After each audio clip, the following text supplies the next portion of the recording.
Donc c'est quoi ces trois arbres-là? Et c'est quand même pas des arbres qui ont 40 ans ou 41 ans, comme dit la mairie.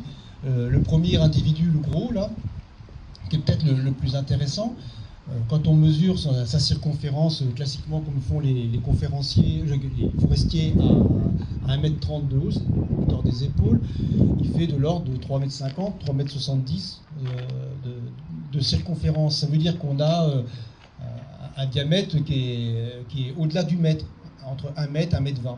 Donc c'est un arbre qui a plus de 100 ans. Et sûrement, il est plus raisonnable de penser 150 ans facilement. Ça veut dire quoi, un arbre de 150 ans ici? Ça veut dire qu'il est né dans un environnement qui n'était pas du tout celui-là, qui n'était pas avec des pavés autobloquants comme ceux qui sont sous vos pieds, qui n'était pas avec un bâtiment ici.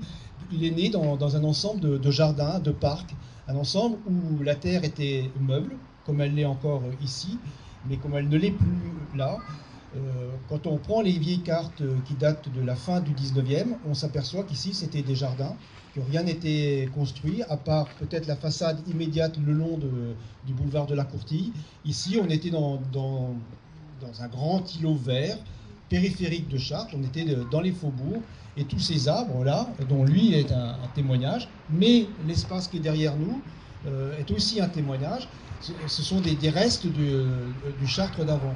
Et si on a aujourd'hui une croissance comme on a avec cet individu-là, c'est-à-dire sur à peu près 25 mètres de haut, parce que c'est quand même ça, 3,70 m de circonférence, 25 mètres de haut, donc c'est pas n'importe quoi, c'est parce qu'on a eu ce passé fertile autour et qui a été réduit comme peau de chagrin. On voit bien les parkings qui montent à l'assaut, qui montent de plus en plus proche du trou.